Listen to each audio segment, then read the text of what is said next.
Hello, today we're going to be talking all about this lace dress, and I'm going to be sharing some tips for you if you're going to be working with lace. So stay tuned.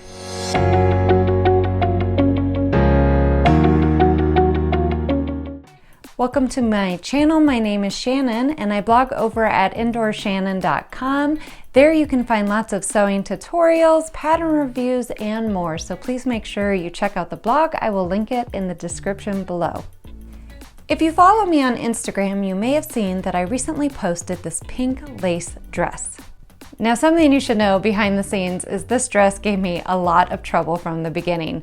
Not because it was particularly difficult to sew, but because I was so indecisive about what to make. If you've sewn with lace before, you know that there's a lot of steps involved in thinking through like what's going to work for this fabric, and I'll share what I went through, how I made it all work, and some of those tips that I can share with you so that when you're picking your project, you maybe won't have as much trouble as I did. But when I first saw this gorgeous lace on Minerva, I picked it up thinking I would be making a swimsuit cover-up.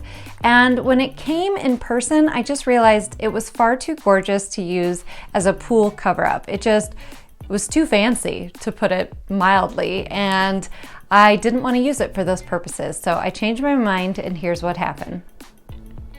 So you can see this beautiful lace has this gorgeous border print. And while it is absolutely beautiful, it does cause a little bit of pause when you're picking out what pattern you want to use. I had originally decided that I was going to be making a vintage Vogue pattern, but when I looked at it closely and took everything out to get ready, I realized that there was a waist seam. And bottom line, I didn't want many seam lines. I didn't want to ruin the look of this lace. I really wanted the fabric to shine and be the main star of the show. So I went to start searching, and fortunately there are now digital patterns that are readily available online where you can print them out, use PDF Stitcher if you have a projector, and download them just like that and sew it up. So McCall's patterns had one that I thought would work. It was just a basic kind of shift dress with a little bit of a bell sleeve shape to it, and it was easy pull over the head, so no zipper closures, nothing like that to worry about. So I went ahead and I downloaded the pattern. So let me show you the modifications that I made on this pattern. Then, after, as you can see, many trial and error of different ways to do this, I decided to cut my bust dart out and put a line from the bust dart all the way down to the bottom, and just slide and rotate this piece until my dart was closed. And you can see it gave me my swing shape, which is what I was after. I'm going to add some of this to my back piece as well. Another change I made was to remove the center back seam, add the swing to that back pattern piece, and then cut my sleeves at the 3/4 line while flaring the sleeve. So my first tip for you is to find a pattern that is not going to have a lot of detail work in it, and not a lot of seams. If you can avoid darts, even better. Avoiding zippers, things like that. Just look for something that's really going to let your fabric be the star of the show. Preferably, if you want to use a border scallop edge like I did here, look for something with a little bit straighter lines. You certainly can cut that detail off and sew it on, but as you see with the way that this border is, and it's a very large scale scallop, that would have been a little bit more difficult to do. So my first advice, look for something simple that's really going to let your fabric shine, especially if this is your first time sewing lace. You really don't want to be messing with all those extra details. Okay, so now you have your pattern downloaded, you've cut it out, you've made your changes. Now it's time to cut it out of lace. And here is where tip number 2 comes in. Do not cut your lace on the fold. It will shift. It's hard to see the different design aspects that you want to keep track of. And also, if you're using a scallop print along the borders of those hemlines, it's much easier to do when it's a flat pattern piece. So make sure you trace off any pieces that are cut on the fold onto either Swedish tracing paper, or this is a lot cheaper. This is medical exam paper that I buy in bulk from Amazon. I'll link it below in the description, which is super cheap and easy to use, and it makes a great pattern tissue weight. So you can trace off that piece and then lay it out and cut it flat. This will also help you line up your scallop designs when it comes to like the hemline and matching those up. It makes it a lot easier to do when you can cut them out on the fold. Now for the back pattern piece, if you were going to keep the seam down the back, which I did not use, you wouldn't have to trace that. You could just lay it down, pick it up, turn it over, and trace it or cut it out again. But since I used all one piece and I got rid of that seam line, I did the same thing for the back. So I traced it off and used it that way. So how did I cut it out? I prefer to use scissors when I'm cutting out my lace, and make sure you have a nice, good, strong, sharp pair of scissors. My favorite are these Ginger scissors that are dressmaker shears that have the spring in them. So you can see they're spring loaded, they kind of bounce back. These I have had for several years, and they've always lasted really well throughout several different projects. So make sure you have a good quality pair of scissors. So now that you have it all cut out, let's talk about the construction of it. How are you going to seam your pieces together? There's a few different techniques that you can use when sewing lace. First, you could do a French seam, and that works really well, but my lace is a little bit bulky, and I didn't want to use a French seam throughout with that scallop edge. I thought it would be really hard to make that work. So instead, what I chose to do is on my lace, I cut down any seams that I had, for example, at the shoulder and at the side seams, and I just trimmed it down really far, down to about a 1/4 inch on each side with a pinking shear rotary blade. Again, I will link this one. It's from Olfa. This one works well, but my blade definitely needs to be sharper. So make sure you're changing that, especially when you're working with lace. How did I sew my seam together? Well, I chose to use a universal needle here, a fine one. I only had down to 70-10. A Microtex needle at 60-8 would also be really good. Something sharp, something that is fine for your delicate lace fabric. I used my regular stitching foot, and then I decided to use a zigzag stitch, and this is so that it helps catch all the different details of that lace. Because you can see there's parts that are sheer that need to be caught in there too. I put mine on a very narrow setting of 0.5 and a 2 length. Now, that being said, don't mess up and don't backstitch. The reason I can assure you you don't need to backstitch, have you ever tried to remove a narrow zigzag stitch? Well, I had to do it on my dress because I made a very big mistake when it came to the lining. And I'm going to talk about that in just a minute and make sure that you avoid that. But let's just put it out there. If you make a mistake and you use those stitches, you probably won't be able to get them out, especially on the lace, unless you're ready to tear up your fabric. It is very difficult to do, very time consuming. I took about an hour to try to remove mine and made it about 2 inches. And that's when I decided it wasn't going to work out, but we'll get to that. We'll get to that. For my thread, I chose to use Gutermann silk thread because I had it in a matching color. You can also use polyester thread here, something that's going to be strong. Make sure you use high quality thread so that you know it's strong and it's going to hold together. Okay, tip number 3, 4, where am I at? I don't know. Anyway, how are you going to hold your fabric together? So you'll either want to use these clips, I'll link them below in the description, they're not going to damage your fabric, or make sure you're using a really fine pin like these. These are glass head pins and they work really well. So let's talk about how to construct this dress, because this was the part that obviously is very important. It's going to give you your final product, and this was the part I had to take many steps into consideration when it came to working with lace. So the first thing that I needed to figure out is, would I be adding a lining and where would that lining go? I chose to only line through the main body portion of the dress and leave the sleeves unlined. By doing so, I'm allowing the fabric to really shine through on the sleeves, but I'm also allowing that lace to touch my skin. And if you've worked with lace, you'll know that it often has kind of a scratchy side. And you can determine which side you want to be right side out. There really is no right or wrong side with lace.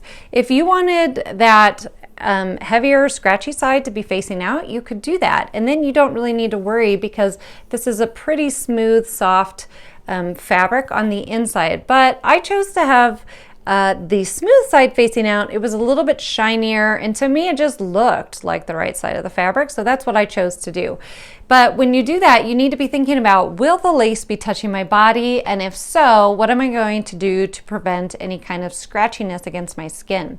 So I chose a satin fabric that happened to be in my stash that matched pretty well. Now you could do an alternate color here to really make that lace pop, but I wanted something that was going to blend in a little bit better, and something lightweight like a satin. The anti-static ones would be really nice here too. Works well underneath. So once I had my lining and my dress cut from the lace, I went ahead and began construction. And at this point, I threw out all my instructions for McCall 7505 because, quite frankly, I wasn't really making the pattern much at this point. I was making something based on the base of that pattern. So I did my construction steps out of order. I did my shoulder seams first. So I went ahead and I did the shoulder seam in the lace, and I trimmed it down using that pinking shear and just left about 1/4 inch on each side of the seam allowance. And then for my satin, I went ahead and I did a French seam there. Once I had done the shoulder seams, it was time to put together the neckline area. And here was my big goof. Do not do what I did. I repeat, do not do what I did. So let's call this tip number 5.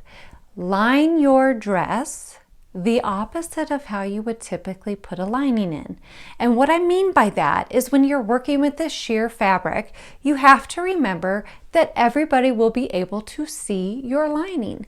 And if you put it in the traditional way where the guts of the lining are facing the guts of a dress, and so that it's clean from the inside, then everybody's going to see those guts on your lining fabric, which for me, you know, the guts might have been pretty. They were all nice and French seams, but you're going to see the hemline, you're going to see all of those seams. And so you have to be thinking of it as a little bit of the opposite, that your lining guts, I'm just going to call them guts, I don't know what else to say here, are going to be facing in towards your body. And what you're showing is actually going to be the right side of the lining, all the finished seams, so you're not going to see any of that from the outside looking in. And what happened is I put in my lining just like you typically would, and I put right sides together, and I did my little narrow zigzag stitch, and I went all the way around the neckline, and then I got a little further along, and I thought, wait, that's not going to be good. That's not going to be good.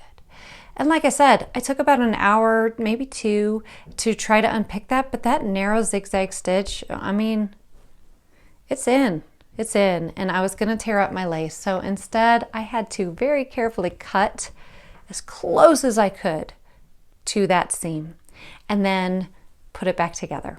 And by doing so, my neck opening got slightly larger by about 1/4 inch, but I was okay with it. And it actually still ended up working well. So please make sure you take my advice and be careful with the lining portion. Now, once I did the shoulders and the neckline, and to do the neckline, by the way, all I did was stitch it together with that narrow zigzag seam. Then I understitched the lining with the seam allowance towards the lining just to help prevent that from rolling forward. And then I just turned it right side out. I gave it a light press, and to do that, I just used a very low temp on my iron and a press cloth. Once I put together the whole neck and the shoulders, it was time to move on. For the side seams, I decided to go ahead and take the extra step of hand basting. And I would recommend that. I'm going to add that as a tip number 6, especially if you are using a scalloped border like I have, you're really going to want to match those up, and making sure that they match up and they don't shift is just easiest to do when you hand tack it in. It only takes a few extra minutes, so take the time to do that. So I hand basted my side seams on the lace portion, then I went ahead and sewed it together, sewed the side seams of the lining, and then I had basically my shell of the dress done, and then I inserted my sleeves. To make the sleeves, it was different than my pattern. I did do the bell shape on that sleeve just to have a little bit more flare, and then I went ahead and I finished the seam of the underarm just like I did everything else with lace, where I trimmed it down using the pinking rotary cutter and just left it really short. Now, this is fine and all, but what you need to consider is that this seam now, that arm's eye, is going to be pretty scratchy on your body because you have some of that lace within the seam allowance. And also the underarm seam, especially right here up under the armpit, mine is fairly fitted, pretty close. Like if I went any more, I wouldn't be able to get it off. We'll put it that way. It's right as fitted as it can be. And so that part can be a little bit scratchy too. So what I chose to do, and I'll show some pictures of it, is actually add some bias trim. And all I did for that to bind those, all I did to bind that arm's eye is I just cut 1.5 inch strips on the bias of the satin, and then I stitched it right side together along the seam allowance, making sure I was staying within it, wrapped it around, stitched it again through stitching in the ditch, and basically you finish off your seam allowance that way. It wraps it, it keeps it soft and smooth. It's a nice clean finish for the inside as well. What I did not do on my dress is actually go ahead and add that bias binding Hong Kong finish to the underarm seam. Now, I probably would go back and add that in if I had somewhere to wear this to coming up, like a wedding or something where I was going to be wearing it for a long time. I'd probably add that in, you know, just right here on this seam allowance. Yes, you would be able to see it slightly from the outside, but because it's underneath the arm, I don't think that it would be highly visible, just like the shoulder one is not really highly visible when wearing it. And I think it would help prevent any kind of itching from happening on the underarm. And then all of those seams would be finished. There would be no part of the lace that is scratchy or touching the skin. And I think that that would be a little bit more comfortable for me. And once I did all of my seams, I went back and any of the scalloped edges that needed to kind of be trimmed to match each other well, I just went back and I kind of trimmed off the lace if it wasn't lining up perfectly, and then I just tacked it down by hand to the seam allowance to hold that lace down. And I did that everywhere, including at the bottom here, and that way you won't get any lace flipping out or, you know, kind of acting funny when you're wearing it. And so it is a nice little way to just tack that down in place and make sure that your lace looks like it's uniform across. I did have to trim my scallop down a little bit more on one of my sides, so you can certainly do that and it still looks great. One thing I forgot to mention at the beginning is pre-treating your lace and how to do that. Now, typically lace comes with a lot of chemicals added to it and starches or glues. So you do want to wash yours. I chose to hand wash mine, well, hand wash in my washing machine cycle on delicate and cold, and then I hung it up to dry. You're just going to make sure that you want to be careful when you're hanging it. Obviously, any kind of this mesh part could get snagged if you're not careful. I did choose to use a low temp iron just at the neckline. I pretty much didn't press any other seams, I don't think. I may have done the side seams as well, now that I'm thinking about it. I mean, obviously you should press as much as you can, but you do need to be really careful when it comes to lace. And there you go, easy peasy. Why did it take me so long to sew up my lace dress? I don't know. I was intimidated by the scallops. I was thinking I needed to go super fancy and do all this extra type of stitching, and you know what? You really don't need to. Don't be scared of lace. It's really not bad to work with and actually sew. My machine did just great with it. It's just making those careful decisions like what kind of pattern you're going to use, how you can avoid some of those trickier things like a zipper and dart and all that and not mess with it, so that you can let the fabric shine, have fun, and sew up your very own lace garment. I hope seeing this dress was helpful so you can help make your own decisions about what you would want to sew up with lace. If you're interested in looking at this specific fabric, I'm going to go ahead and link it in the description below. It is available at Minerva. But in the end, I would say give lace a try. It's a beautiful fabric. It's fun to wear. It really does all the work for you because the fabric is just so lovely that the piece that you're sewing up can be quite simple. So I hope you enjoyed this look at how I sewed my pink lace dress using this beautiful Minerva lace. And until next time, happy sewing. Make sure you like or subscribe to my channel to see any new videos that I post. And you can also check me out on Instagram, where I post a lot more content about what I'm sewing up and reels and short videos there as well too. Thanks and have a great day.